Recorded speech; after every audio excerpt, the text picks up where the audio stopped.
নমস্কার বন্ধুরা, আপনারা নিশ্চয়ই ভালো আছেন। রিঙ্কু রান্নাঘরে আপনাদের সবাইকে স্বাগত।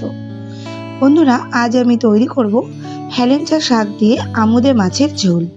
এটা গরম ভাতে খাওয়ার স্বাদ তো অতুলনীয়, আর এর সাথে সাথে এর উপকারিতার কথা তো আপনারা কম বেশি সকলেই জানেন। তাই দেরি না করে শুরু করি। আমি এখানে কয়েকটা আমুদে মাছ হলুদ ও স্বাদ মতো লবণ মাখিয়ে রেখে দিয়েছিলাম 10 মিনিট।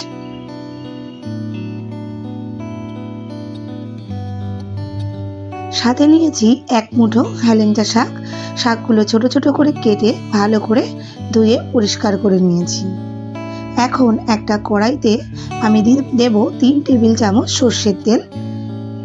তেলটা ভালো করে গরম হলে লো টু মিডিয়াম ফ্লেমে আমি মাছগুলো ভেজে নেব।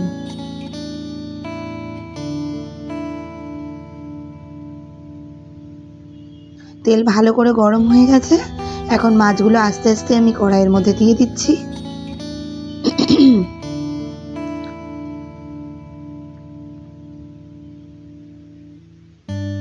এই মাছ কিন্তু খুব বেশি ভাজলে খেতে ভালো লাগে না, তাই মিনিট 3-4 মধ্যে এপাশ ওপাশ উল্টে ভালো করে ভেজে নেব।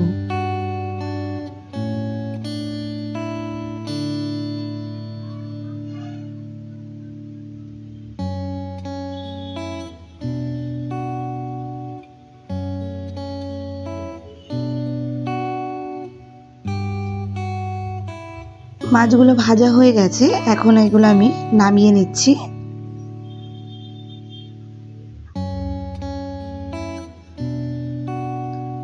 এখন আমি ওই কড়াইয়ের মধ্যেই দেব আরও 2 টেবিল চামচের মতো সর্ষের তেল। আর এই রান্নাটা সর্ষের তেলে করলে কিন্তু বেশি স্বাদ হয়। তেল ভালো করে গরম করে নিয়ে এতে আমি ফোড়নের জন্য দিচ্ছি 1/3 টিস্পুন কালো সর্ষে। ফোড়নটা একটু ভালো করে ভেজে নিয়ে তারপর আমি এর মধ্যে দিচ্ছি 2টো চেরা কাঁচা লঙ্কা। হেলেঞ্চা শাক যেহেতু সামান্য একটু তেতো হয়, তাই ঝাল কিন্তু অনেকটাই কম দিতে হয়। কাঁচা লঙ্কাটা এখন একটু ভেজে নেব। ভালো করে ভাজা হলে যে বাটিতে আমি মাছ হলুদ লবণ দিয়ে মেখে রেখেছিলাম, সেই বাটিতেই আমি 1 কাপ জল দিয়ে এর মধ্যে দিয়ে দিলাম। ঝোলটা কিন্তু আপনারা যে যেরকম পছন্দ করেন সেটা বুঝেই দেবেন। এখন জলের মধ্যে দিচ্ছি 1 টিস্পুন হলুদ, স্বাদ মতো লবণ।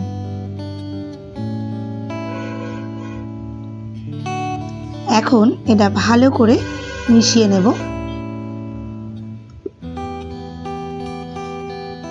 এখন এটা ঢেকে দেব যতক্ষণ না ঝোলটা বেশ ভালো করে ফুটে ওঠে। এই রান্নাটা করতে কিন্তু বন্ধুরা অনেক সময় কম লাগে, আর খেতেও কিন্তু ভীষণ টেস্টি হয়। আর এতে মশলা বলতে কিন্তু কিছুই লাগে না, তাই এটা কিন্তু ভীষণই একটা হেলদি রেসিপি। ঝোলটা বেশ ভালো করে ফুটে উঠেছে। এখন আমি এর মধ্যে দিয়ে দেবো কেটে রাখা হেলেঞ্চা শাকগুলো। হেলেঞ্চা শাক দিয়ে খুব বেশিক্ষণ কিন্তু এটা রান্না করার প্রয়োজন পড়ে না, অনেক কম সময় কিন্তু এটা হয়ে যায়। এখন আমি এটা ভালো করে সেদ্ধ হওয়ার জন্য দেব 3-4 মিনিট রান্না করব ঢেকে। 3-4 মিনিট পর ঢাকনাটা তুলে এখন একটু নেড়ে চেড়ে নেব। দেখুন শাকগুলো অলমোস্ট সেদ্ধ হয়ে গেছে। এখন আমি এর মধ্যে দিয়ে দিচ্ছি ভেজে রাখা মাছগুলো।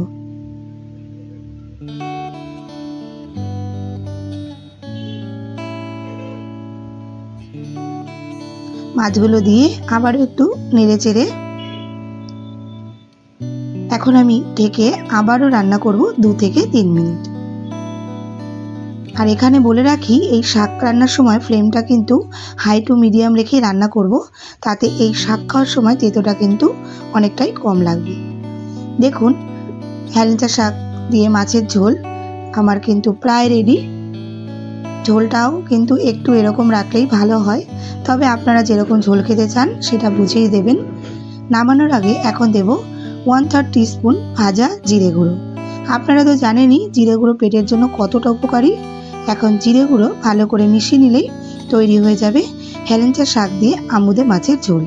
গরম গরম ভাতের সাথে পরিবেশন করুন, দেখুন কতটা এটা খেতে টেস্টি হয়। আশা করি আমার আজকের রেসিপিটা আপনাদের খুবই ভালো লেগেছে। ভালো লাগলে একটা লাইক শেয়ার করে দেবেন, সাথে আমার নতুন বন্ধুরা সাবস্ক্রাইব করে আমার পাশে থাকবেন। আর বাড়িতে কিন্তু অবশ্যই এটা একবার ট্রাই করে আমাকে কমেন্টে জানাবেন কেমন হলো। এখন তাহলে আসি বন্ধুরা, দেখা হচ্ছে আপনাদের সাথে আমার একটা নেক্সট এপিসোডে।